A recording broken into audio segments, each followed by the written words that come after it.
The skies over Europe were never silent in 1944. They screamed with the roar of engines, the rattle of machine guns, and the desperate cries of men gambling their lives for victory. But among those clouds, one sound began to haunt Allied pilots, a deep, thunderous whoosh unlike anything they'd heard before. It wasn't the familiar growl of a piston engine. It was smoother, colder, and faster. That sound belonged to the Messerschmitt Me 262, the world's first operational jet fighter. It was Germany's last desperate gamble, a machine so advanced it seemed ripped from the future. And when Allied pilots first saw it streaking past at nearly 600 miles per hour, they knew something terrifying had entered the war. Reports spread fast. "The Germans have a jet now," whispered pilots in smoky ready rooms across England and France. Stories told of silver arrows flashing through bomber formations, shredding aircraft before disappearing beyond reach. Some thought it was just propaganda. Others, who'd barely escaped the attacks, swore they'd seen it with their own eyes. At first, the Allies had no answer. Nothing they flew could match the Me-262's speed. The Mustang, the Thunderbolt, the Spitfire, all kings of propeller age, suddenly looked like relics. The Luftwaffe finally had a weapon that could change the war. But as history would show, even the fastest jet couldn't outrun skill, courage, and cunning. And when American Mustang aces learned how to trap those jets, the hunters became the hunted. To understand how this incredible duel began, we need to step back to a time when the tide of war had already turned against Germany. By 1944, Allied bombers ruled the skies by day, and their targets were deep inside the Reich. Every day, waves of B-17s and B-24s thunder across Europe, escorted by long-range fighters like the North American P-51 Mustang, sleek, deadly, and piloted by some of the most talented airmen in the world. For Germany, the situation was dire. Its cities were burning. Fuel was scarce. And its once invincible Luftwaffe was bleeding to death in the skies. But then came hope, a machine Adolf Hitler himself believed could reverse Germany's fate. The Me-262. It wasn't just a fast plane. It was revolutionary. Twin Junkers Jumo 004 turbojets gave it speeds beyond 540 miles per hour, nearly 150 miles per hour faster than anything the Allies had. Armed with 430mm cannons, it could rip through bomber formations in seconds. To many German pilots, it felt like salvation, a final chance to strike back with something truly unstoppable. Test pilots were astonished. Even Ace Adolf Galland, one of Germany's most respected air leaders, called the perfect fighter. The Me-262 could climb faster, strike harder, and escape any pursuit. But it came with a curse. Those early jet engines were fragile, unreliable, and deadly if mishandled. They burned out quickly, failed mid-flight, and took long minutes to spool up. If a Mustang caught you during takeoff or landing, you were dead. And that's exactly what the Americans learned to exploit. At first, though, the Allies didn't know how to fight it. They watched helpless as Me-262s dove through bomber streams, unleashing devastating fire before rocketing away. The first combat encounter left pilots stunned. It looked like it was standing still when we fired, one P-51 pilot recalled. But in truth, it was going twice our speed. The Me-262's legend spread quickly among the Luftwaffe. Pilots bragged about it in mess halls and air bases. The ultimate machine, the one that would make them invincible again. Many of them were veterans, men who had fought since the Battle of Britain, exhausted but clinging to the idea of redemption. When they climbed into those sleek jet cockpits, they felt powerful again. But pride, as it often does, led to overconfidence. As more Me-262s took the skies, Allied intelligence quickly pieced together their weaknesses. Reports showed that jets were most vulnerable during takeoff and landing, when they had to follow predictable paths to and from their bases. The engines couldn't handle quick acceleration or sharp evasive moves. The jet might be a monster in the air, but it was helpless when slow. That's when the Americans devised a new strategy. P-51 squadrons began patrolling around known jet airfields, waiting patiently for the moment when the Me-262s would come in to land. They called it rat catching. It was dangerous, merciless work, but it worked. The first confirmed Mustang kill of a Me-262 sent shockwaves through both sides. The myth of the untouchable jet began to crack. The Germans were furious. Some commanders ordered the jets to be protected by conventional fighters during takeoff and landing, but that defeated the very purpose of their speed advantage. Others blamed the pilots, saying they were careless, showing off, flying too low or too predictably. And in many cases, that was true. Some Me-262 pilots became so confident in their machines that they performed reckless low passes over their bases, taunting Allied bombers, flaunting their new technology. They thought they were beyond reach, until the day they weren't, because somewhere high above, a Mustang pilot was always watching. By late 1944, the air war over Europe had turned into a deadly chess match. Jets versus pistons, innovation versus experience. Each encounter was a battle of seconds, of instinct sharpened by years of survival. The Luftwaffe believed their new weapon could turn back time. But what they didn't realize was that the men flying those P-51s, many of them aces with dozens of kills, were ready for any trick in the book. They'd fought Messerschmitts, Focke-Wulfs, even rocket planes. And when they finally got their hands on the jets, they weren't intimidated. They were intrigued. The stage was set for one of the most fascinating confrontations in aviation history, where speed met strategy, arrogance met patience, and the future met the past in trails of smoke and fire high above the ruins of Europe. Because when Me-262s roared into the sky to flaunt their power, they had no idea the Mustangs were already waiting for them. Engines silent, guns loaded, and eyes locked on the prize. The trap was set, and soon the world would witness how the deadliest jets of Nazi Germany were hunted down by the kings of the propeller age. When the first Me-262 squadrons became operational, the Luftwaffe's morale briefly surged. To pilots who had spent years watching their skies dominated by Allied bombers, the jet seemed like divine intervention.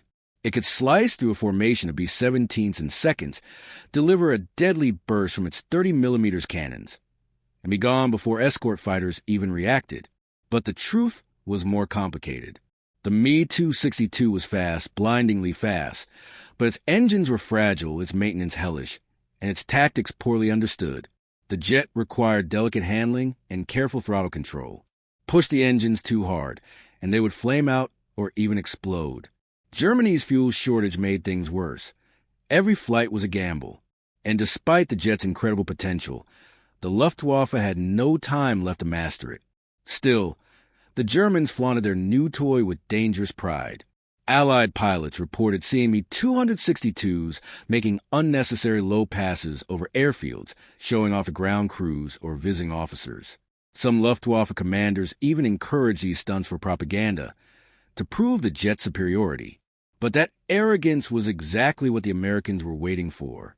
By the winter of 1944, P-51 squadrons had begun to study the Me-262's patterns.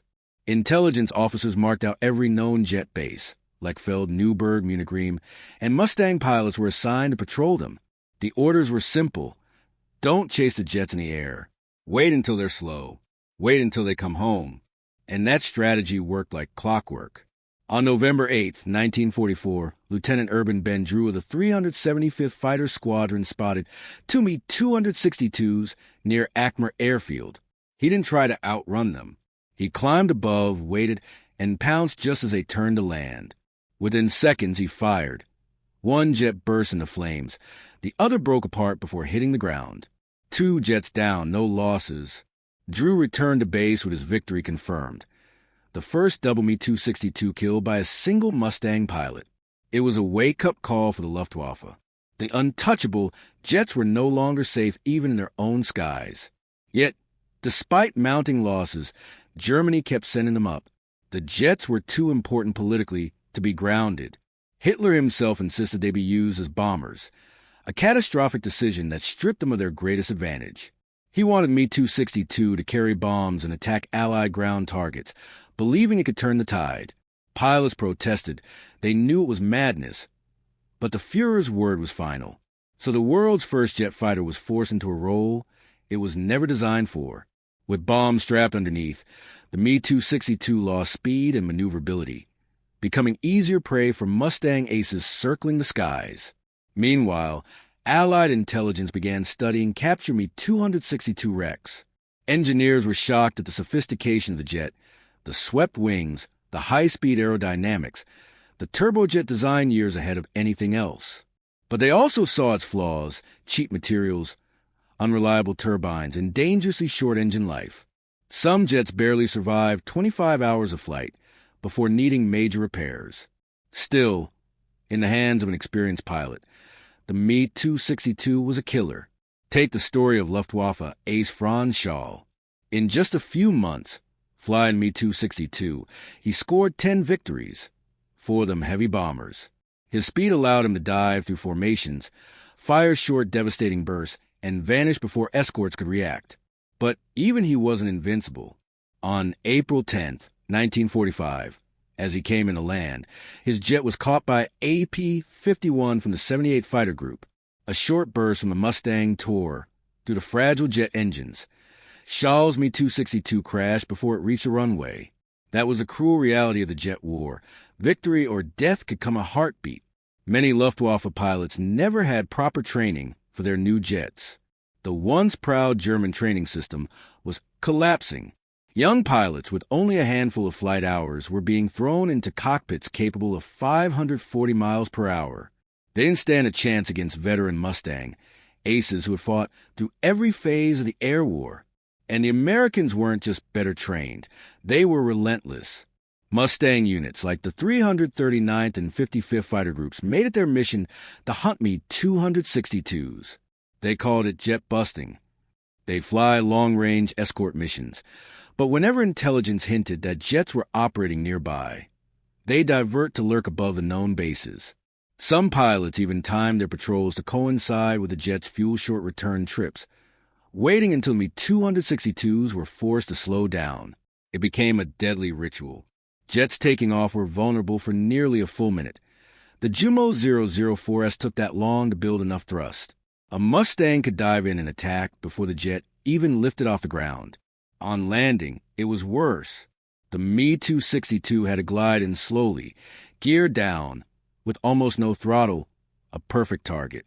One American pilot described it as like shooting ducks on a pond, but those ducks could kill you if you hesitated. The most famous of all Mustang jet hunters was Major Chuck Yeager, the man who would later break the sound barrier. In one mission near Munich, Yeager spotted a Me 262 attacking bombers. Instead of chasing it, he anticipated its landing route. Moments later, the silver jet appeared below him, lining up for its runway. Yeager dove, fired, and watched his tracers walk across the fuselage. The Me 262 exploded in midair, one of the few confirmed kills against a German jet by Yeager himself. But Yeager wasn't alone. Pilots like Captain Rosie Rosenthal, Colonel Don Blakesley, and Lieutenant Dwayne Beeson all tangled with the Me 262, and many came out on top. The Allies began calling these ambushes rat runs, while German pilots bitterly referred to them as the Mustang traps. The tension grew so intense that some Me 262 squadrons were ordered to take off and land under heavy anti-aircraft protection. Dozens of flak guns surrounded their runways, creating a ring of fire meant to keep Mustangs away. But even that couldn't save them forever. By early 1945, every jet base in Germany was under constant watch. The Luftwaffe couldn't move them without being spotted. The very technology that was supposed to save Germany had become a liability, a glittering symbol of wasted potential. Yet, even as defeat closed in, many German pilots refused to give up their faith in the jet. They still believed, even if just for a moment, that speed alone could save them. They took off knowing the odds, confident that nothing could catch them in the air. But war is never that simple, because the men waiting above them, the Mustang aces, were not afraid of speed. They had patience, precision, and a deadly calm that no machine could outmatch. And as spring approached, their patience would pay off in spectacular fashion. The Me 262s would continue to rise from their airfields, flaunting their superiority, their silver bodies glinting in the sunlight. Unaware that high above, their hunters were already descending from the clouds.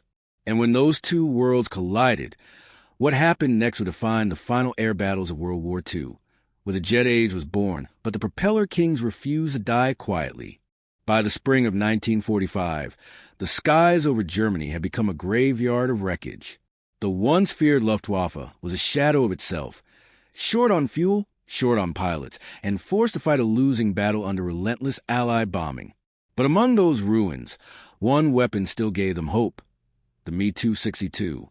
In its prime, it was a marvel, fast, sleek, and capable of tearing through bombers like paper. But now, it was flying on borrowed time.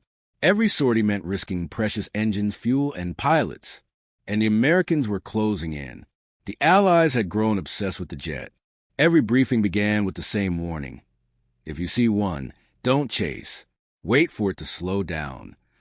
It became a mantra, one that turned disciplined pilots into patient predators. By April, the trap had been perfected.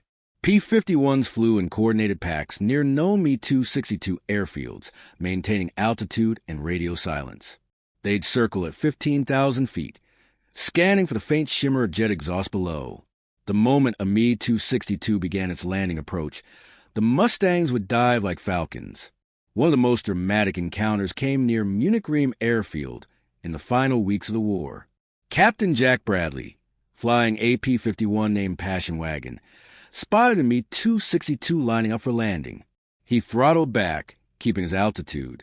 The jet's engines whined faintly below, its silver body reflecting the afternoon sun. Bradley waited, heart pounding, until the moment it dropped its landing gear. Then he pushed the throttle forward and dove. His tracers cut across the airfield like lightning. The jet tried to swerve, but it was too late. The Me-262 exploded before touching down, scattering debris across its own runway. The German ground crews could only watch helplessly as their prize fighter disintegrated in front of them. These scenes repeated again and again across Germany. The more the Me-262s flew, the more they fell. By now, even the Germans understood their predicament. Major Walter Nowotny, one of the Luftwaffe's top jet aces, had warned his superiors months earlier. The Me-262 could not fight without air superiority. It needs time, and we have none left. He was right. Nowotny himself was shot down while returning to base, his engines failing as Mustangs swarmed him. But even as their numbers dwindled, the Me-262 pilots didn't surrender easily. They adapted. Some began performing fake landing approaches, lowering their gear to lure in Mustangs, then suddenly retracting and accelerating away. Others took off in pairs, one baiting the enemy while the other climbed unseen for a counterattack. One such pilot was Heinrich Bahr, a Luftwaffe ace with over 200 kills. Flying the Me-262, Bahr used every ounce of experience to survive. In one mission, he faced 6 Mustangs alone. Diving, twisting, and pushing his engines to the limit, he managed to down 2 before the rest broke off. His jet returned home trailing smoke, but still flying. He would go on to become one of the few German pilots to score kills in both piston and jet fighters. Yet even the best couldn't fight gravity and exhaustion forever. As fuel supplies vanished and Allied bombers obliterated runways, Me-262s began to be hidden in forests and improvised strips. Mechanics worked under trees, refueling with what little jet fuel they could scrounge. The sound of those engines, once a symbol of futuristic power, now echoed like dying thunder through the woods. And above them, the Mustang pilots waited. They knew the war was nearly over, but every mission still carried risk. A single mistake, a miscue, and the hunter could become the hunted. Even in retreat, the Me-262 could still strike with terrifying speed.